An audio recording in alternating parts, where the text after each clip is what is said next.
इस लिफाफे में 1 रुपया डाल, शाम तक 1000 करोड़ पावेगा। इस लिफाफे में 1 रुपया डाल, शाम तक 1000 करोड़ पावेगा। तो खाली हाथ गया तो बाद में पछताएगा। बाबा 1 रुपए के लिए इतना बड़ा झूठ? ये लो, 1 की जगह 50 रुपए डालता हूँ, कुछ खा लेना। लिफाफे का तूने रखा ख्याल, चल लिफाफा भी करेगा तुझे माला माल। डिलीवरी बॉय वेद अभी कुछ दूर ही चला था कि रोड पर उसे एक लिफाफा पड़ा मिला। उसने लिफाफा खोला तो उसमें लिखा था, तुम जिस गर्लफ्रेंड के लिए गिफ्ट खरीद रहे हो, घर जाकर देखो वो क्या गुल खिला रही है।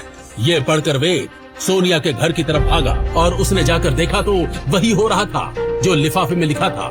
उसे देखते ही उसकी गर्लफ्रेंड ने उसे डांटते हुए कहा, जेब में 100 रुपए लेकर तू मुझे पटाने चला है? आसान किश्तों में प्लॉट मिलता है, गर्लफ्रेंड नहीं।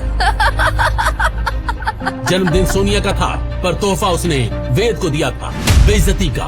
तुझे क्या लगा ये बटन वाला सस्ता सा मोबाइल और 10 रुपए वाली पेस्ट्री कट करके मैं अपना बर्थडे सेलिब्रेट करूंगी? तभी रोहन ने वेद के हाथों से पेस्ट्री का बॉक्स हाथ में लेते हुए कहा, छी छी छी, कैसा गरीब है तू, अपनी गर्लफ्रेंड के लिए पूरा केक भी नहीं ला पाया।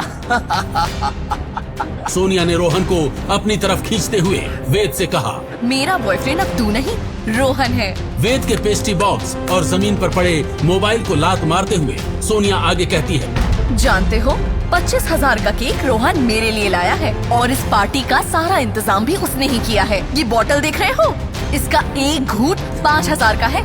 जितना तुम महीने का कमाते हो उससे कहीं ज्यादा रोहन एक दिन में उड़ा देता है। वेद पाई पाई जोड़कर सोनिया के लिए घर बनाना चाहता था, लेकिन लाख रुपए की बोतल और 25,000 के केक ने वेद की गर्लफ्रेंड छीन ली थी। अब और कितनी बेइज्जती करवाएगा? रोहन ये ऐसे नहीं जाएगा, डिलीवरी बॉय है ना, जब तक टिप नहीं मिलेगी ये यहीं खड़ा रहेगा। रोहन की दौलत की खातिर वेद का सच्चा प्यार ठुकरा दिया था। वेद प्यार में हार कर नशे में धुत अपने घर लौटा और अपने छोटे से कमरे में बैठकर कहता है, ऐसी जिंदगी देनी थी तो मुझे भी माँ बाबा के साथ उसी आग में जला क्यों नहीं दिया भगवान। वेद के माँ बाप को उसकी ही आंखों के सामने जलाकर मार दिया गया था जब वो सिर्फ 8 साल का था, जिसका दुख और गुस्सा आज भी वेद के दिल में आग बनकर जल रहा था। नहीं, मैं हार नहीं मानूंगा। प्यार तो हासिल कर न सका, लेकिन अपने माँ बाप की मौत का बदला जरूर लूंगा।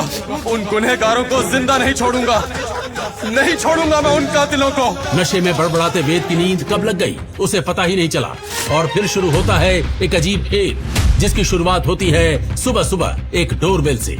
वेद ने जब दरवाजा खोला तो सामने कोई नहीं था, बस एक लिफाफा पड़ा हुआ था। हाँ, गरीब वेद के दरवाजे पर आज एक लिफाफे ने दस्तक दी थी। फटी कमीज और टूटी चप्पल पहनने वाला वेद, जिसे आज तक किसी ने एक मैसेज भी नहीं भेजा हो, उसे भला ये लिफाफा किसने भेजा? कौन है? लिफाफा बोल तो नहीं सकता था, वरना खुद बता देता कि मैं आया हूँ। किसी को ना पाकर जब वेद दरवाजा बंद करने ही वाला था, तब उसकी नजर जमीन पर पड़े उस लिफाफे पर पड़ी। अरे ये क्या है? ये कोई साधारण लिफाफा नहीं था, ये वेद की जिंदगी में सब कुछ बदलने वाला था। वेद लिफाफे को लेकर घर के अंदर आ गया।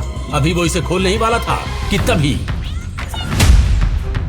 क्या अपशकुन कर दिया इस बिल्ली ने, सारा दूध गिरा दिया। वेद ने लिफाफे को एक तरफ रखा और किचन में जमीन पर पड़े दूध को साफ करने लगा। अभी उसने दूध साफ किया ही था कि तभी एक बार फिर से दरवाजे की घंटी बजती है। अब कौन है? दरवाजे पर अब दूसरा लिफाफा पड़ा था। वेद को कुछ भी समझ नहीं आ रहा था। वो अपना सर खुजाते हुए कभी घर के बाहर पड़े लिफाफे की तरफ देखता तो कभी अंदर टेबल पर रखे लिफाफे की तरफ देखता। उसने उस दूसरे लिफाफे को उठाया और उसे वहीं दरवाजे पर ही खोला। उस लिफाफे में एक लेटर था जिस पर लिखा था, पहला वाला लिफाफा खोलो। आखिर ये लिफाफे वेद को कौन भेज रहा था और भेजने वाले को कैसे पता था कि वेद ने अभी तक पहला वाला लिफाफा नहीं खोला है? वेद उस लेटर को लेकर घर के अंदर वापस आया और पहले वाले लिफाफे को टेबल से उठाकर खोलने लगा कि तभी एक बार फिर से डोरबेल बजती है। कौन बार बार घंटी बजा रहा है? वेद ने इरिटेट होते हुए एक बार फिर से दरवाजा खोला, लेकिन इस बार दरवाजे पर लिफाफा नहीं बल्कि कोट पैंट पहने एक शख्स खड़ा हुआ था। हेलो वेद सर, मैं आपकी नई लग्जरी कार की डिलीवरी देने आया हूँ। देखिए, ये है आपकी ब्रांड न्यू लग्जरी कार। मेरी कार? वेद को समझ नहीं आ रहा था कि ये हो क्या रहा है। उसने तो ऐसी किसी भी कार का कोई ऑर्डर नहीं दिया था और देता भी कैसे। एक मामूली से डिलीवरी बॉय की कहां इतनी हैसियत थी कि वो इतनी महंगी कार खरीदता। वो हिचकिचाते हुए कहता है, भाई आपसे कोई गलती हुई है, मैं इतनी महंगी कार नहीं खरीद सकता। कार तो ऑलरेडी आपने खरीद ली है सर, इसका पेमेंट हो चुका है। आपको मैं ये कार और कीज देने यहाँ आया हूँ। इतना कहने के साथ ही सेल्समैन ने वेद को कार की चाबी दी और वहाँ से चला गया। गरीब वेद इस हकीकत को पहचानने की कोशिश कर ही रहा था कि तभी उसकी कार के ठीक बगल में एक और कार आकर रुकी। एक्सक्यूज मी, क्या आप ही वेद हैं? जी जी, मेरा ही नाम वेद है। एक खूबसूरत सी एग्जीक्यूटिव वेद की तरफ बढ़ते हुए कहती है, कंग्रेचुलेशन सर, आपको आपका नया घर बहुत बहुत मुबारक हो। ये लीजिए घर की पेपर्स और ये रही कार की चाबी। मेरा घर? जी, शहर की सबसे पॉश लोकेलिटी में आपने 300 करोड़ का शानदार विला खरीदा है। इसके लिए बहुत बहुत बधाई सर। उस एग्जीक्यूटिव ने भी वेद को घर के पेपर्स और चाबी दी और चली गई।